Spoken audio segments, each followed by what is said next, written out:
We're going to get started. Just to let you know, Norton Media is here taping the meeting. If anybody else is, we just need to know ahead of time. And we'll start with the Pledge of Allegiance. I pledge allegiance to the flag of the United States of America and to the republic for which it stands, one nation, under God, indivisible, with liberty and justice for all. All right, we'll start with the minutes of May 7th and May 14th, 2018. Did anybody have anything, see anything? All set? Okay, so a motion to accept the minutes for May 7th and May 14th. So moved. Second? Second. All those in favor? Aye. Aye. All right, the warrants information. I reviewed and approved warrants that were presented to me at the May 7th school committee meeting. The total amount approved was $531,608.58. I also received and approved warrants that presented to me at the May 14th school committee meeting. Sure, sorry, we have actually 2 sets of minutes in here. We have the 7th and 14th. Right, so I mentioned both of them, so we have to vote on each of them separately. All right. Yes, you should vote on each of them separately. Okay, I so- actually didn't see the minutes for the 14th in my packet, so I may have missed them. It's Yeah. just one page. Okay. I had That's it the in, pre-town meeting. I had it in 9, yeah. Okay, all right. All right, so we'll go back then. I don't need to, it's, if there's, Should we vote on them separately? Yeah, you should vote on them separately, I'm sorry. Okay, so a motion to approve the minutes from May 7th. So moved. Second? second, All those in favor? Aye. And a motion to approve the minutes from the May 14th school committee meeting? So moved. Second? second. All those in favor? Aye. All right, so I'll start at the warrants again. I have received and approved warrants that were presented to me at the May 7th school committee meeting. The total amount approved is $531,608.58. I also received and approved warrants that were presented to me at the May 14th school committee meeting. The total amount approved at this meeting was $194,018.73. I wish to enter this into the public record. Next, we'll go to the student representatives update, but first, Dr. Bayetta would like to start this off for you guys. Can I have my 2 current reps come up, please?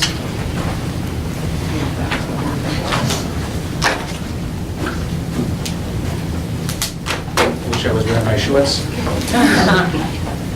Tristan, this is a public apology for a wrong date on your certificate that you received last time. I apologize for giving you the wrong date. He was noted as 2017, not 18, but we did catch it. Guys, well, first of all, I think you've been 2 of the best. I've been doing this for a few years. Used to be a school committee member in my community. I think you guys give us great input. I know you both care. I know you both spend a lot of time caring for the community, for the different students who need your support. And I think you're going to be incredibly missed. For your leadership, just a little token of thank you. Don't spend it too quickly. And thanks for being here. Oh, and you get another thing you get to take with you. See those signs? Those are yours. Bring them to college next year. You can put them on the door. Right? Thank you. Appreciate it. Thank you. And congratulations, today was your last day of classes at high school, correct? Good for you.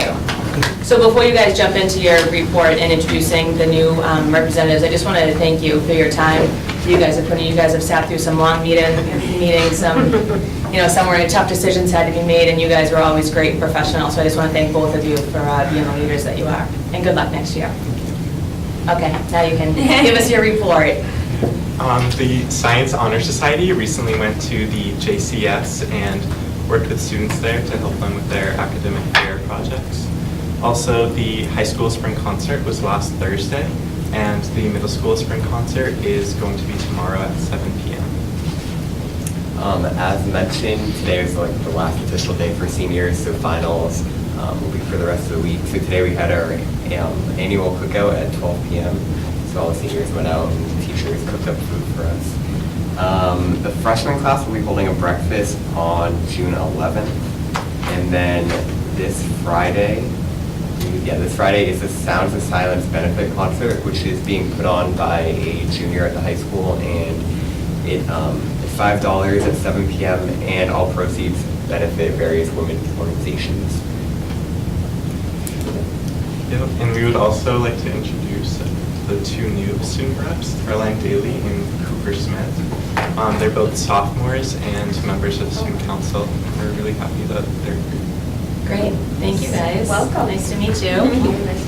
As some Welcome. formal introductions, I know that you forwarded to my office a couple of statements, so I'm just going to read these into the record so that you know. So from Caroline, she writes, please consider me for the important position of student representative to the school committee. I'm a member of the class of 2020 and have served as president for both my freshman and sophomore year.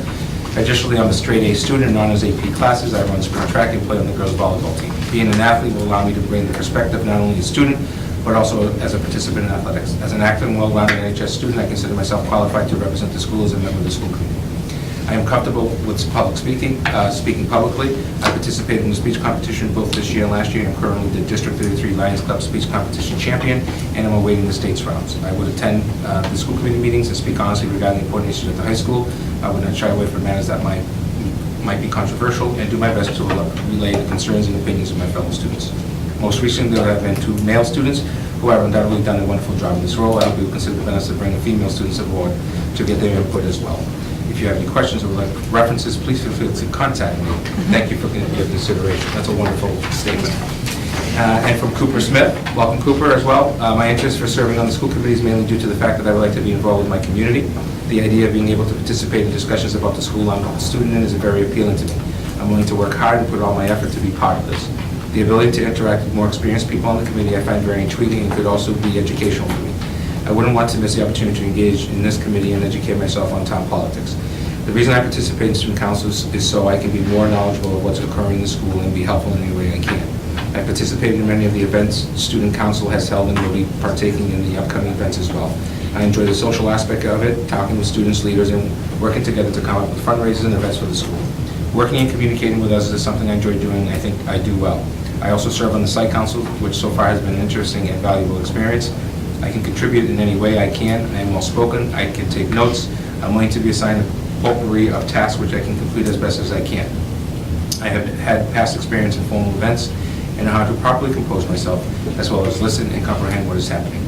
I'm a good student and would be very happy if I was provided this opportunity to serve on the school committee. I definitely wouldn't take it for granted. Welcome to you as well. Well done. Great, so we have to just take a vote Yep. to appoint them? Vote Do to we have to do appoint. it separately? No, you can do it as a Okay. All right, so do we have a motion to appoint new school committee student representatives for 2018-19, Carolyn Daly and Cooper Smith? So moved. Second? Second. All those in favor? Aye. Welcome. Thank you. You're stuck with us now. No turn back. All right, vote to approve the FY19 school budget. Mr. Lynch. Yep, so the total for the FY19 budget would be $28,143,900. We break it down into 4 major budget lines for use of transfers during the year. So I'm just going to read those off. The general education expense line is $2,878,000. Wait, if you have them, can you read off what they were in the prior year as well? So where we're going. Yes, sir. If you don't have it, that's fine. Don't want to put you on the spot. I have it. I knew you were going to ask Of that. course he has it. So we'll start with FY18, which is this year when we did the budget process. So things have changed, but just to give you an idea.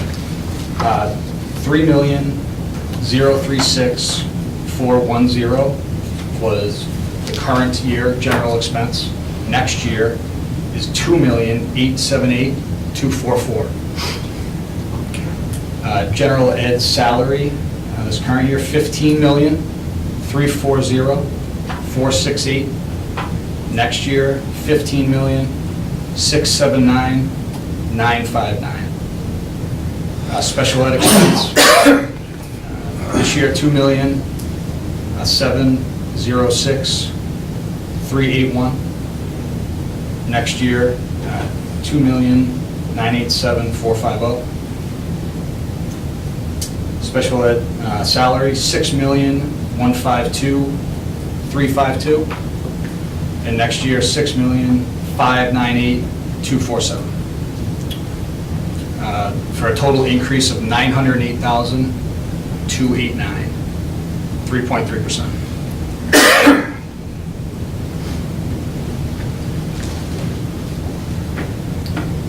think we just need a vote. All right, so, so we're just voting on the entire? The bottom number. The bottom number. Are we wording this motion to approve the number? Is that- Yep. With motion to approve the FY19 school budget of $28,143,900. Second? Second. Right, yeah, right. All those in favor? Aye. Thanks. Thank you for all your work on that. So that vote finalizes our coming back to the next meeting with final numbers in terms of personnel. We're of course already working that because we would like to notify laid off staff by the end of this week.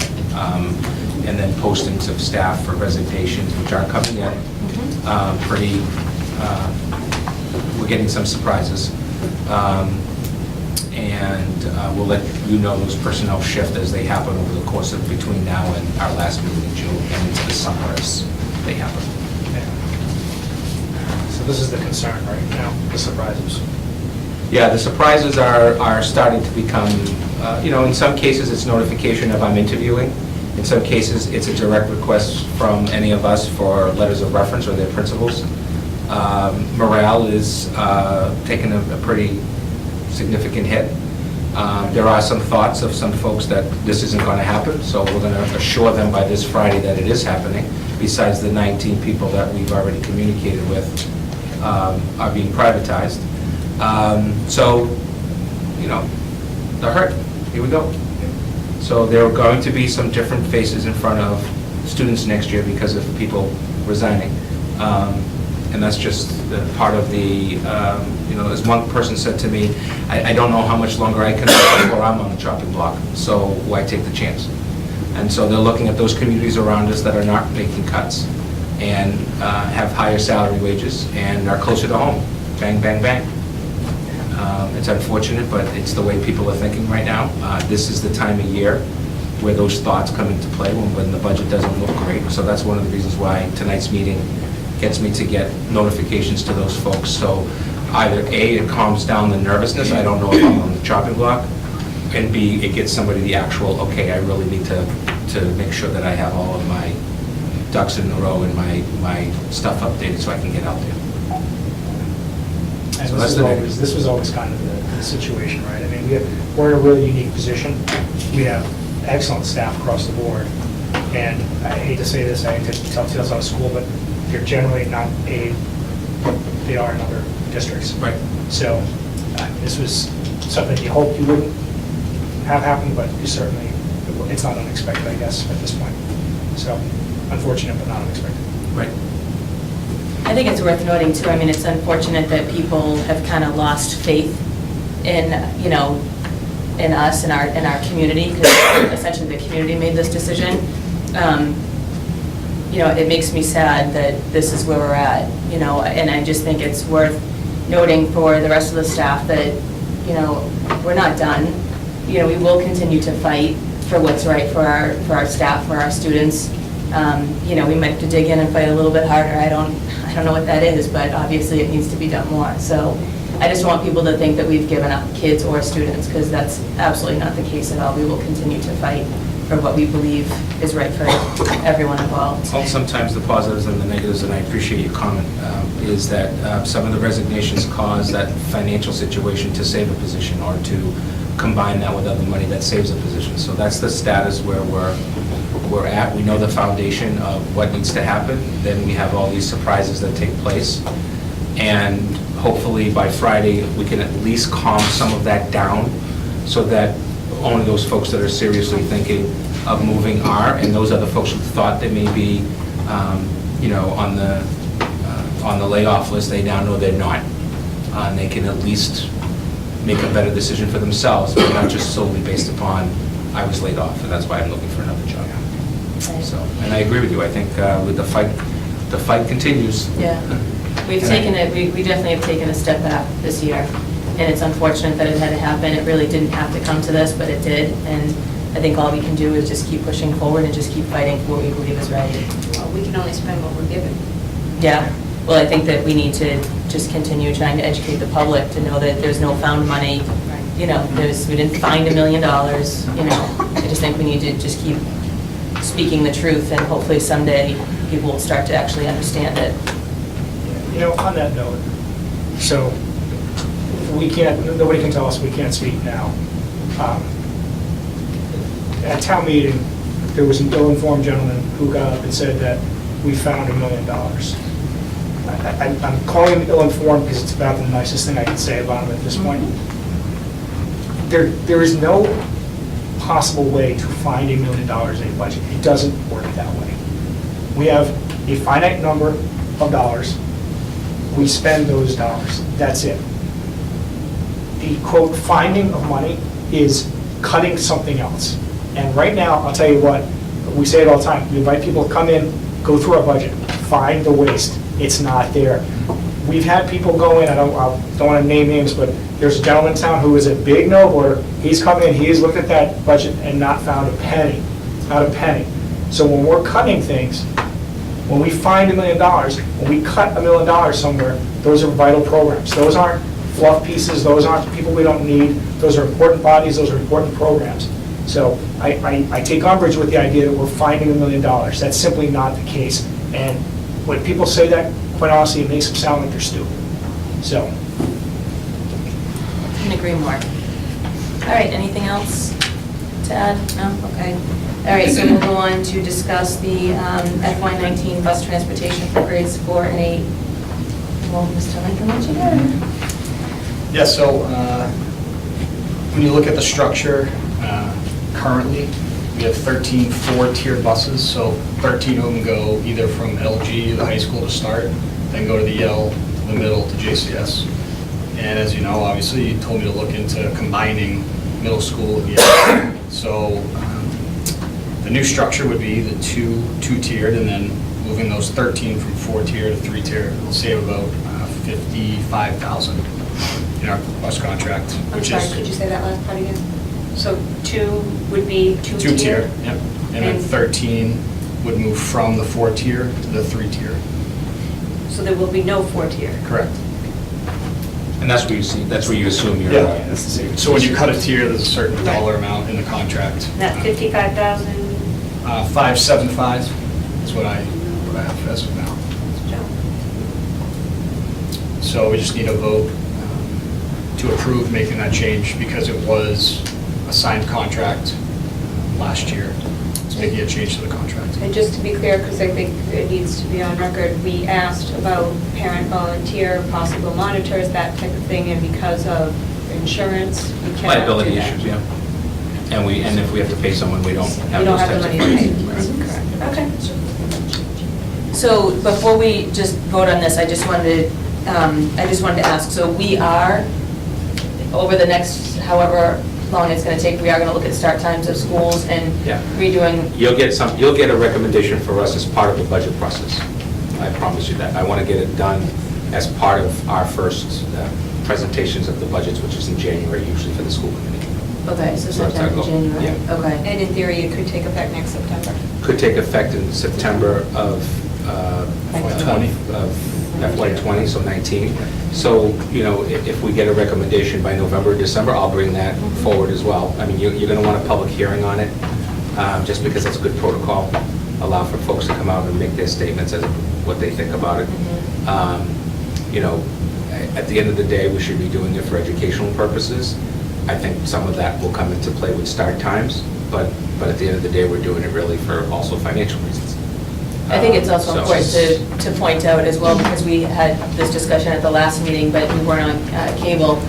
You know, a lot of people out there think that their bus fee of $350 per kid, no cap, covers our bus bill, and it does not. It's not even close. So do you have the numbers again? You can just share with everybody? I don't, but it's 16% of the total contract. Right, so we were looking at over $1 million Yeah, is the bus bill, Right. and we bring in about $173,000 about that with our bus fees. Right. I think it's very important for people to realize that, because everyone thinks that $350 covers the entire, you know, It's not even contract for the A student- busing, and a it's not student- even close. A student pickup and drop-offs, that one student's pickup and drop-off is $1,200 for the year.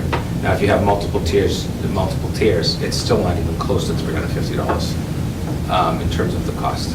It's that simple. Now, we recognize that many of us here at the table are parents that are paying fees, but ourselves went to school, and there probably wasn't bus fees. So, this is that concept of you are providing a service, and I think this is a big part of this discussion. You have decided that instead of saying we are only going to bus kids who we legally have to bus, we will provide you a service, and we will collect some money from that service. Because you don't have to do it. You're providing a service. So, in some communities, as I've said to you before, that service is, there's 15 open seats on the high school run for bus 3. There's 15 open seats for the high school run on bus 6. And that's what you fill. And everybody else goes on the waiting list until the seat opens. In our community, we're providing $1 million worth of transportation, and we're not doing it that way. And those are the things that we're going to have to look at, especially as we begin to tier buses more, potentially, or change start times, which allows some further flexibility. Right. Okay. Anything else? Just one comment on looking at this going forward. I know it's backward thinking, but have we thought, or have we looked at deprivatizing the busing? And see No, what it we would have cost not. us in-house? No, but other districts have, so We should contact include them. that as Okay. part of our study, is Okay. make any sense. It may not, it may, but Right, it's worth looking into. Yeah. before we cut. So if you finish next year, the third year of the contract, look that year after that. It's a good time to do it. Yeah. The biggest thing that always comes up with is two parts. It's personnel costs, needing somebody to run it, because you're going to have somebody who's sub-calling their drivers and health, so there's a cost there.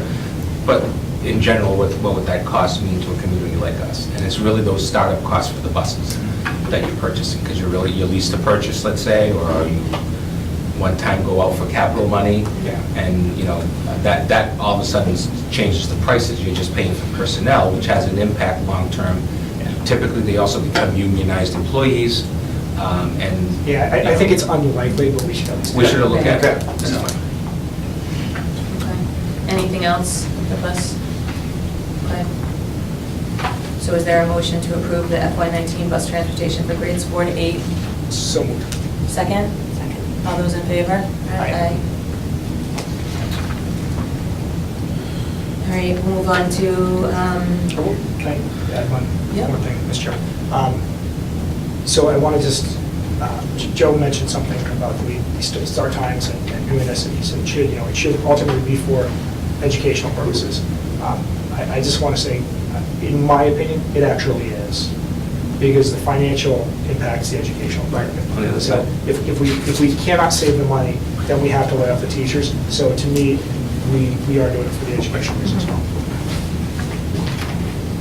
okay, next, the FY19 use of facility fees.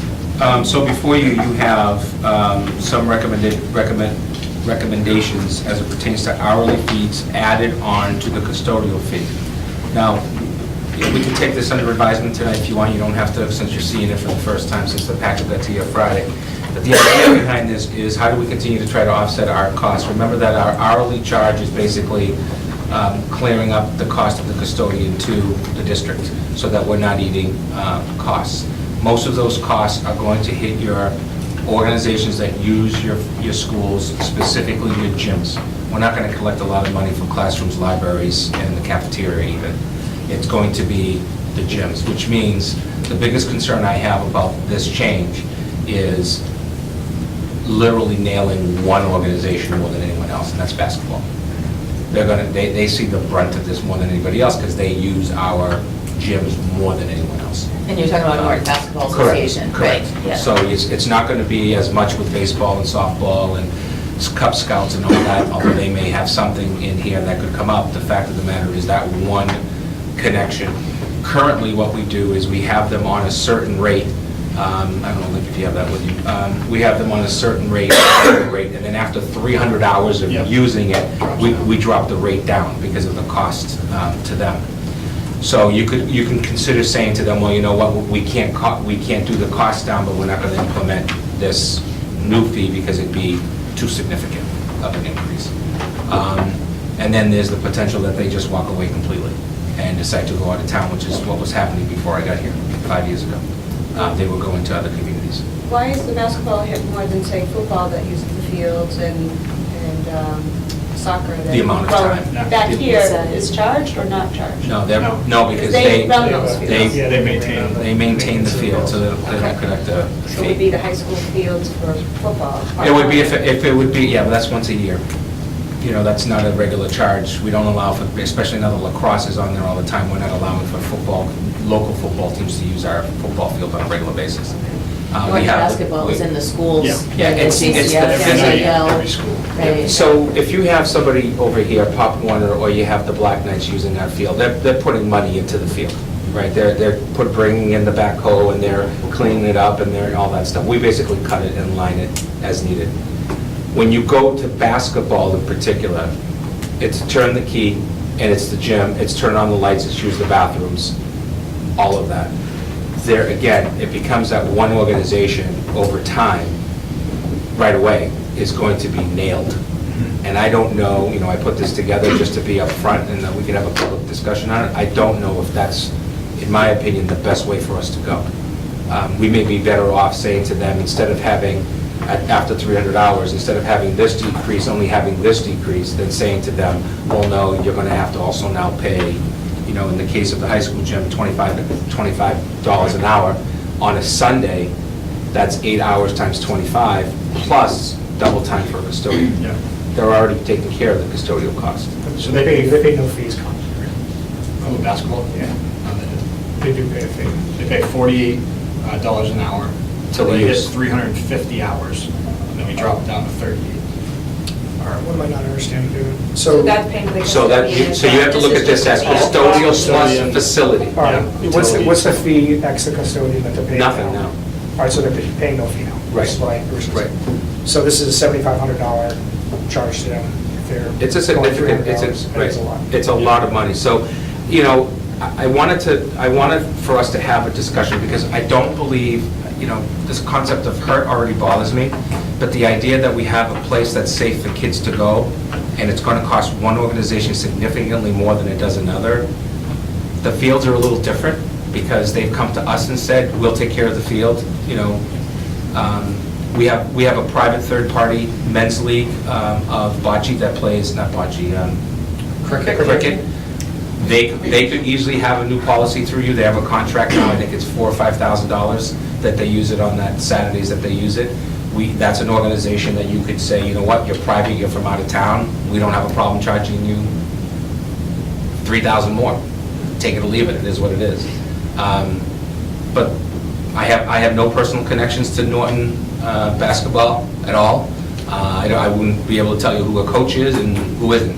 But I don't think that we should, you know, just say, you know, that they should be taking the brunt of a new policy or a new user fee. So if you want to just keep this on the table for the next meeting, I can bring it back.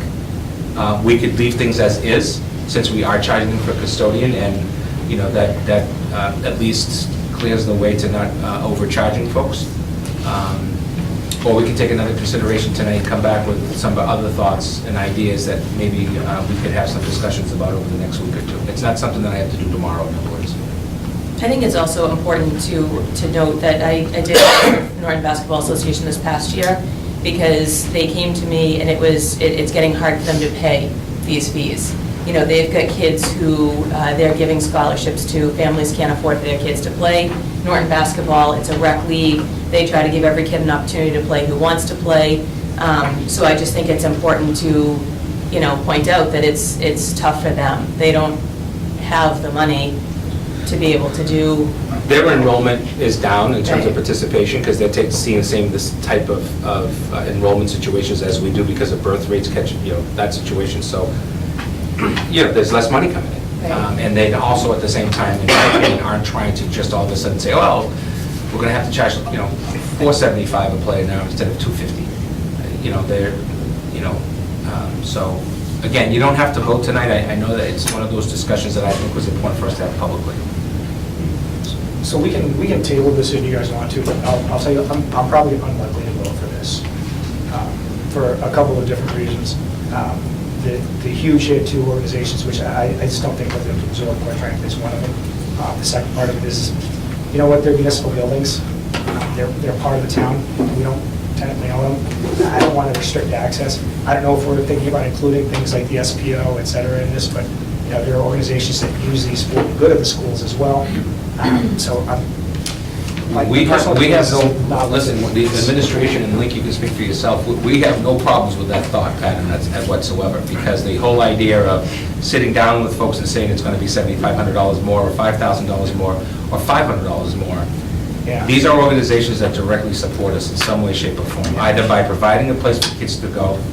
Our custodians get their overtime, which legally I have to give them, and, you know, the wear and tear on the buildings, and, you know, I can't sit here and say, well, that light bulb that goes on for 15 extra minutes and all the other light bulbs is costing you $1.50 times 180 days. And we just don't have that kind of data. I'm all for revenue generation right now, I think we have to be. I'm just not sure this is the way to go about it. Yeah. And quite honestly, I'm also not sure that the manpower that we need to invest in collecting these fees, et cetera, isn't almost going to... Yeah, some of the accounting of it. Yeah, I just Charging don't- the right person, the right, you know, $1 per hour is, Yeah. I we just don't have it in see the office, to be yeah. honest with you.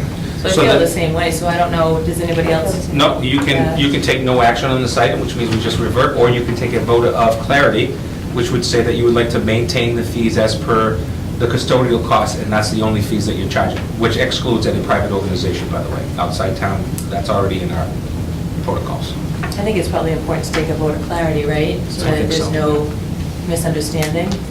Okay.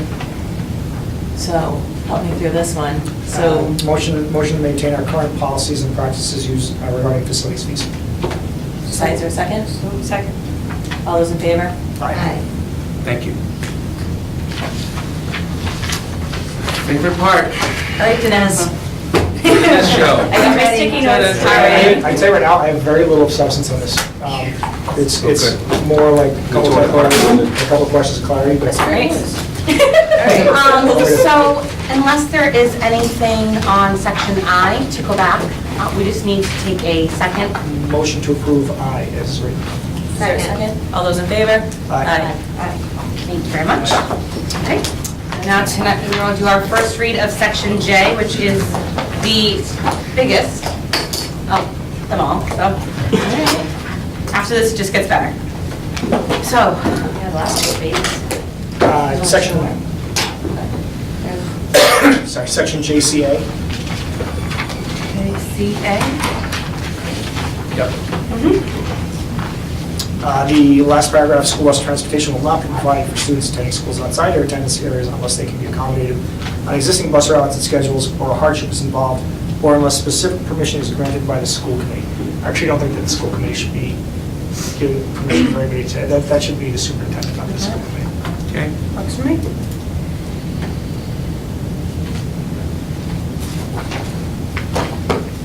This one's more a question of clarity.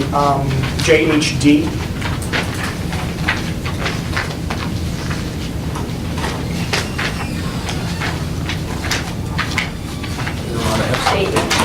JHD, exclusions and exemptions from school attendance. Yep. The third bullet, sorry, the second bullet point, first line, and age by a student who has reached the age of 6 years at a time after the beginning of the school year. We have a current question about our kindergarten policy. I'm not sure if this is going to affect it or not affect it. I don't recall, but I don't think we ever took any action on that. So- We did not. So this would in theory affect that, because somebody who is not 6 at the time of school starting may have actually in fact been in kindergarten the year before, and would in theory be lined up to go to first grade outside of the parameters of that statement. Can you say that one more time? I think it's So- because Trying to kindergarten process isn't the- mandatory that first grade is. So if we had somebody go to kindergarten, and then went to kindergarten, their birthday was like my daughter, for instance, whose birthday is September 16th, if she said, if we said we want her to go, and she's gonna be 5 September 16th, then following September, Yes. she's only 5, not 6. Yes. This would actually preclude her from being able to start first grade. Yes. And the way that our current policy reads, there are no exceptions made Yes. for kindergarten. However, there are exceptions made for first grade. Okay, and that was my question. My question was, is that other Yes. policy and how it stands going to affect this? Yes, the way that our current Because policy... if we change that, then Yes. this needs to Then that change would be as well. changed as well. Okay. So the way that our current policy is written is that we do not allow exceptions for kindergarten. However, if a child attends a private kindergarten or kindergarten in another community prior to our accepted entrance age, we can assess them and determine appropriate placement for grade 1. Okay. Do we have that in here, that it's, No, it's in- No, because it's a different, It's in the other policy. okay, It's the one that talks about grade 1. okay. But it's somewhere in the superintendent, I don't recall it, but yes. it's not to say it's not there. Okay, all right, It's actually JEB. okay. It talks about Trust initial admission of children to first grade or other grades will involve a consideration of both chronological age and the readiness of the children to do the work of those grades. You're selling past the close. Okay, you're good, okay. Make the same. Keep moving. All right, well, who does this? JICFA, it could be JJCFA, but I think it's JICFA, prohibition of hazing. Which one is it again? Prohibition of Prohibition of hazing, hazing. JICFA. Yes. The first paragraph, the last sentence, I just want to clarify that applies to non-school organizations, am I reading that correctly? Yes, Right, it's, because they're using our property. okay. So they're. So that's why we the same disallow rules and it on our regulations. property, but not on. Yes. Okay. I think the rest are just typographical errors. JJBA.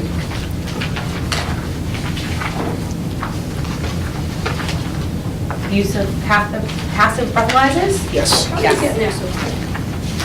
A, Good. B, A. Yeah. JJBA. Yes. Yeah. Second sentence, first word, public. should be a pig. Should be public. Oh, wait, that's in red. So did we cut that? We changed, it did say Norton High School, and we changed wanted it public. It should to be public. make Change it it to be all of schools. Norton Public Schools.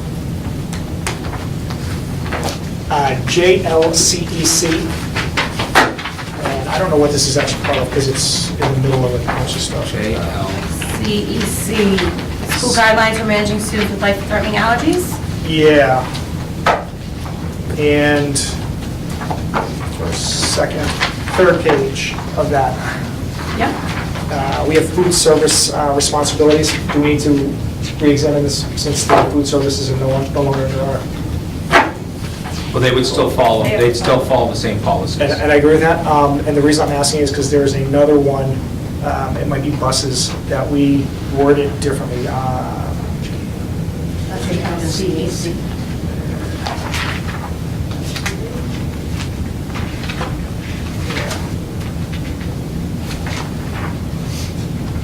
So it seems like the buses is more the service provider has to maintain a certain level of service to make sure that we're protecting children with allergies, life-threatening allergies. Right. And in this one, it reads, it's for us. I'm just throwing it out there, only Right. because of the situation that just occurred.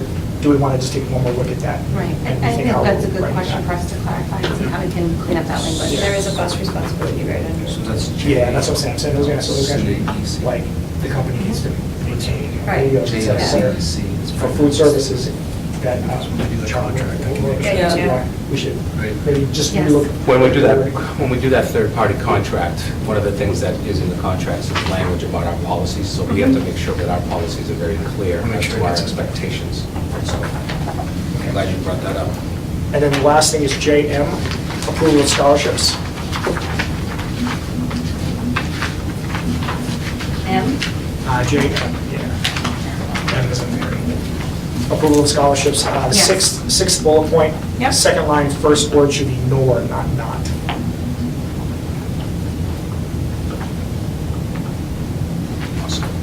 Fantastic. Is that it? That's it. Great. Told you, not touch. So at our next meeting, we'll do a second reading of J, and we will see K and L for the first time, and those are the last two policy sections. Right.